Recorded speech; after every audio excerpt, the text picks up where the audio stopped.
Very well. I will attempt to create a spiritual discourse in the style of Jiddu Krishnamurti on the topic you've requested. Here is the first part of approximately 2,000 words. What is the nature of itching? Not merely the physical sensation, but the deeper, psychological itching that plagues our minds and hearts. We scratch and scratch, but the itch remains, doesn't it? Why is this so? Let us look at it together, not accepting or rejecting, but observing with great care and attention. The itch, you see, is not just a bodily phenomenon. It is a manifestation of our inner restlessness, our constant desire for something more, something different. We are always reaching, grasping, seeking. But what are we truly seeking? You may say happiness, fulfillment, peace, but are these not just words, concepts we have been taught to pursue? What is the reality behind these words? Can happiness be found through seeking? Or does the very act of seeking create conflict, division, and therefore unhappiness? The secret, if there is such a thing, lies not in finding an answer, but in understanding the question itself. Why do we itch? Why are we never satisfied with what is? We accumulate knowledge, experiences, possessions, relationships, yet the itch persists. Is it possible to live without this constant psychological itching? To understand this, we must first see the fact that we are conditioned to itch. From childhood, we are taught to want, to become, to achieve. Society, education, religion, all reinforce this conditioning. We are told that without ambition, without desire, we will stagnate. But is this true? Or is it a lie that we have accepted without question? Look at nature. Does a tree itch to become something other than what it is? Does a river struggle to be more than a river? No, they simply are. It is only the human mind, with its capacity for thought and imagination, that creates this constant itching, this ceaseless becoming. But you may ask, how can we live in this world without desire, without ambition? This very question reveals our conditioning, doesn't it? We assume that without the drive of desire, we will be lazy, inefficient, useless. But is this so? Or is it possible that when we are free from the psychological itch, we can act with greater clarity, energy, and creativity? Click subscribe to this channel to get more profound spiritual lesson. Consider this. When you are wholly absorbed in something you love, when you are in a state of complete attention, is there any sense of wanting, of itching? In that moment of total engagement, the self with all its desires and fears disappears, doesn't it? There is only the action, the doing, without the doer. This state of being is not something to be achieved or practiced. It comes naturally when we understand the futility of our constant becoming. When we see, really see, that all our scratching only deepens the itch, perhaps we can stop. Not through an act of will, which is just another form of scratching, but through understanding. But understanding is not intellectual. It's not a matter of agreeing or disagreeing with what's being said. Real understanding is a living thing. It transforms us at the very core of our being. It's not knowledge that can be accumulated, but a flash of insight that burns away our illusions. So can we look at our lives, at every movement of thought and feeling, with this quality of attention? Can we watch our reactions, our desires, our fears, without trying to change them, without judging them as good or bad? This watching, this choiceless awareness, is the beginning of a profound transformation. You see, the itch is always in relation to something, isn't it? We itch for more money, more love, more recognition. But what is this more? Is it not a projection of thought based on past experiences and future hopes? And in this projection, we miss the richness of what is actually here, now. The present moment, in its suchness, its isness, contains the whole of existence. But we are rarely present to it. We are always somewhere else, in our memories, in our plans, in our fantasies. This constant movement away from what is creates the itch, the restlessness, the dissatisfaction. So, can we die to every moment? Can we meet each experience, each person, each challenge with fresh eyes, uncontaminated by the past? This is not a technique to be practiced, but a way of living that comes from deep understanding. When we see the truth of our condition, the endless cycle of desire and fulfillment, the constant becoming that never arrives, perhaps that very seeing will bring about a radical change. Not a change that we plan or execute, but a change that happens to us, like the falling of a leaf from a tree. This change is not a movement from one state to another. It's not about becoming better, more spiritual, more enlightened. All becoming is a continuation of the same pattern, isn't it? No, this change is a complete stopping, an ending of the whole mechanism of psychological time. In this ending there is a beginning that is timeless, measureless. Call it love, truth, God. The name doesn't matter. What matters is that it's not something to be pursued or attained. It's here, now, when the mind is quiet, when the heart is open, when we are fully present to what is. But we are rarely present, are we? We are so caught up in our thoughts, our worries, our plans. We are so busy scratching our psychological itches that we miss the vast beauty and mystery of life that surrounds us every moment. Can we pause, just for a moment, and listen? Listen not just with our ears, but with our whole being. Listen to the sounds around us, the rhythm of our breath, the beating of our heart. Listen to the silence that underlies all sound. In this listening, there is no listener separate from what is heard. There is only listening. This quality of attention, of being fully present without a center, without a me that is attending, is the key to ending our psychological itching. It's not a key that we can grasp or possess, but a door that opens when we stop trying to open it. You may ask, but how can I live like this in my daily life? I have responsibilities, duties, problems to solve. Yes, of course. But can we meet these challenges from a place of clarity and wholeness, rather than from our habitual patterns of reaction? When we act from our conditioning, from our accumulated knowledge and experience, we are always limited, always partial. Our actions create further conflict, further problems. But when we act from a place of silence, of not knowing, our actions have a different quality altogether. This silence, this not knowing, is not ignorance or stupidity. It's a state of openness, of receptivity, where intelligence can flow unimpeded by our preconceptions and prejudices. From this state, our actions are appropriate, harmonious, in tune with the totality of life. But we are afraid of silence, aren't we? We are afraid of emptiness, of not knowing.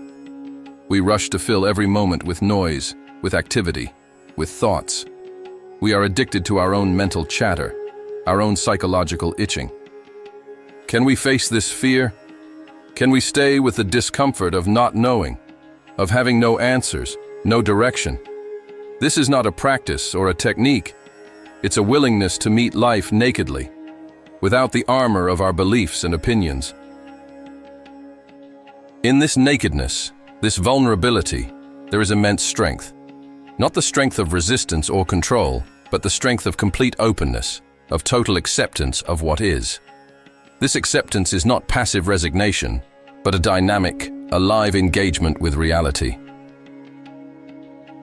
When we are no longer driven by our psychological itches, when we no longer seek security in ideas or beliefs, we are free to meet each moment anew.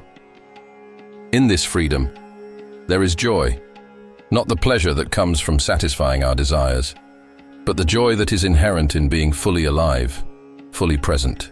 This joy is not dependent on external circumstances. It doesn't come and go.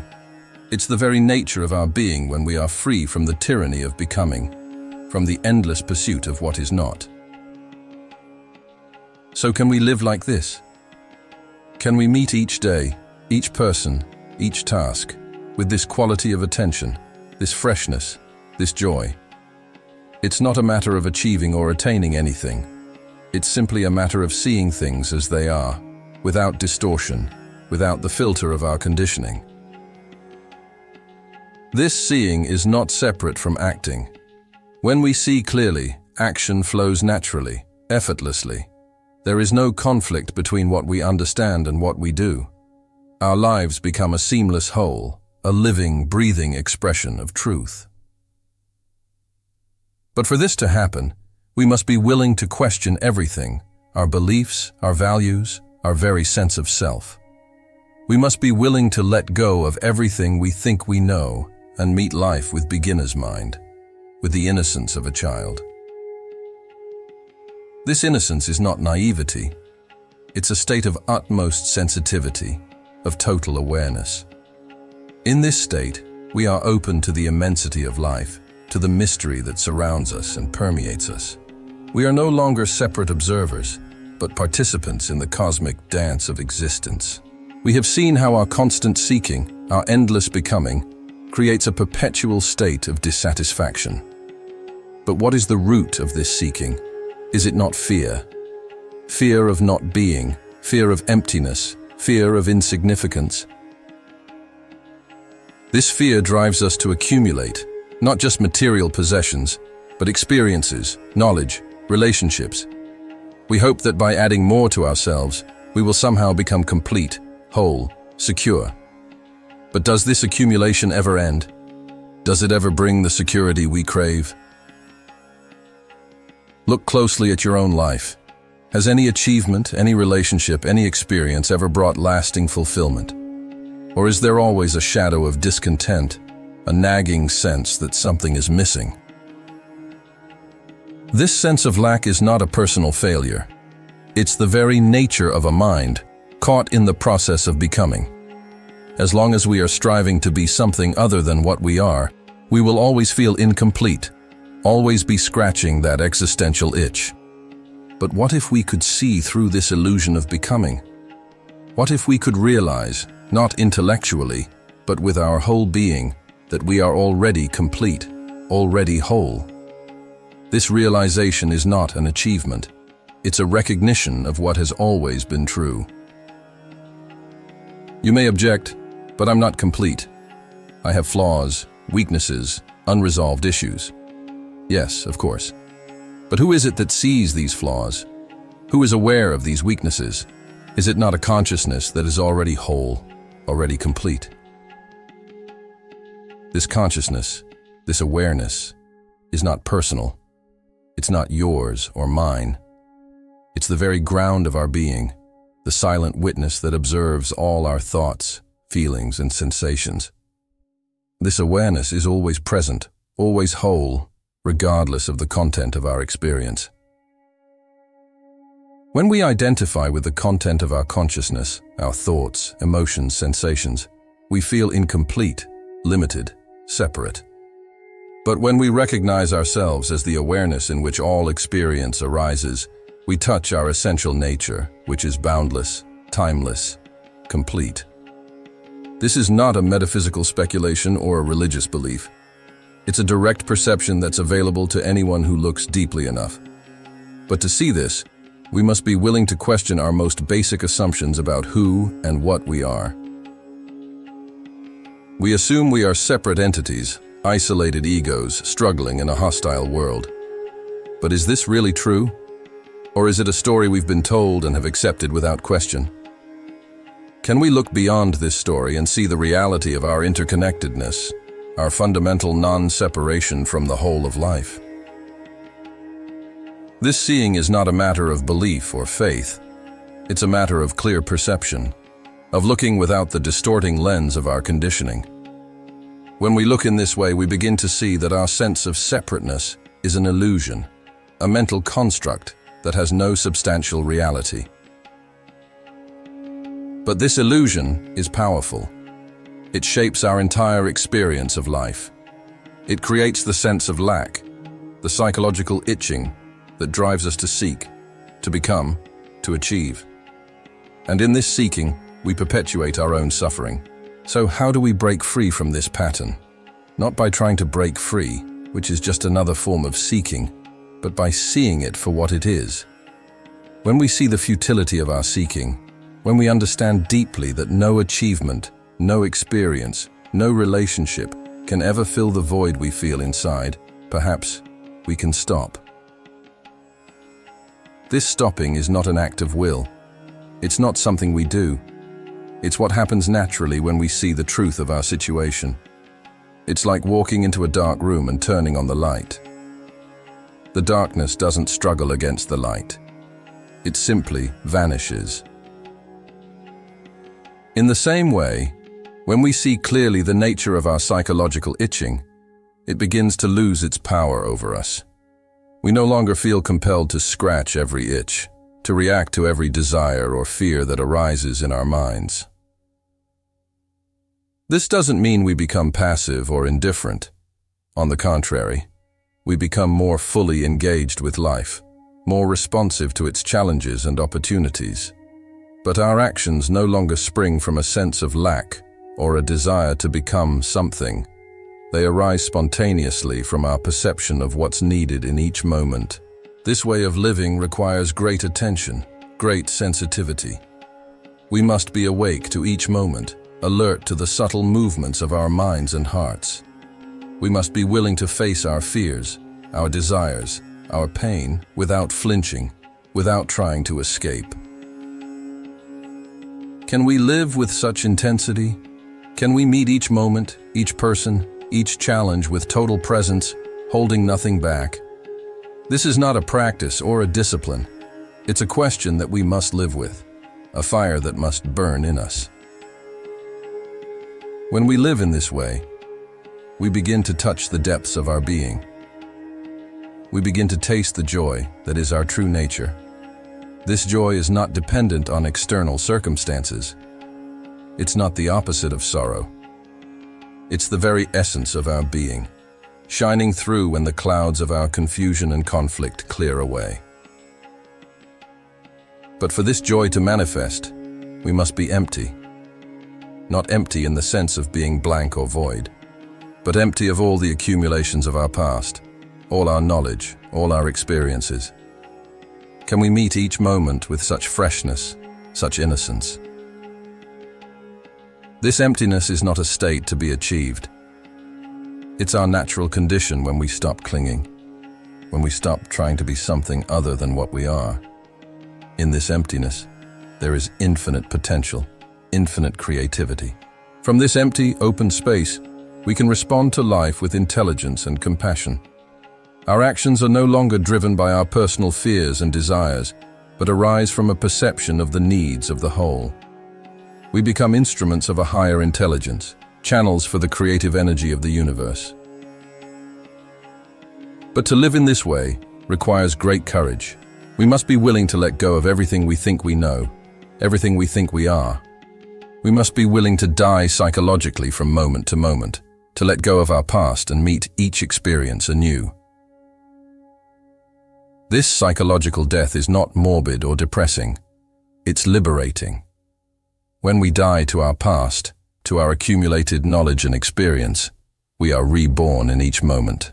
Life becomes fresh, vibrant, filled with wonder and joy. But we resist this dying, don't we? We cling to our memories, our identities, our stories about ourselves and the world. We fear that if we let go, we will lose ourselves. But what is this self that we're so afraid of losing? Is it not just a collection of thoughts and memories, a mental construct with no substantial reality? When we see through this illusion of self, when we realize that what we truly are cannot be lost or destroyed, a great burden falls away. We no longer need to protect or defend this imaginary entity. We are free to live, to love, to create without fear. This freedom is not license to do whatever we want. It's the freedom to do what is right, what is true, what is in harmony with the whole of life. It's the freedom that comes from aligning ourselves with the deepest currents of existence. In this alignment, our actions have a different quality. They are no longer driven by personal ambition or fear, but arise from a perception of what's needed in each situation. We become like a flute through which the breath of life can play its song. But to be such an instrument, we must be empty. We must be silent. Not the silence that is the opposite of noise, but the silence that underlies all sound, all movement, all life. Can we touch this silence? Can we live from this silence? This silence is not something to be cultivated or practiced. It's what remains when all our mental chatter, all our psychological itching, comes to an end. It's the ground of our being, the source from which all creativity, all love, all true action springs. When we live from this silence, our lives become a spontaneous expression of joy, of love, of truth. We no longer need to seek meaning or purpose. Our very existence becomes meaningful, becomes a blessing to the world. This is the secret that nobody tells you about, because it cannot be told. It can only be lived, can only be discovered in the depths of your own being. It's not a truth to be believed, but a reality to be experienced. So, can we live in this way? Can we meet each moment with total attention, with open hearts and minds? Can we let go of our petty concerns, our endless becoming, and touch the vastness of our true nature? This is the challenge that life presents to each of us, not a challenge to be overcome or conquered, but an invitation to awaken to the fullness of who we truly are, an invitation to end our psychological itching and discover the peace, the joy, the love that is our birthright.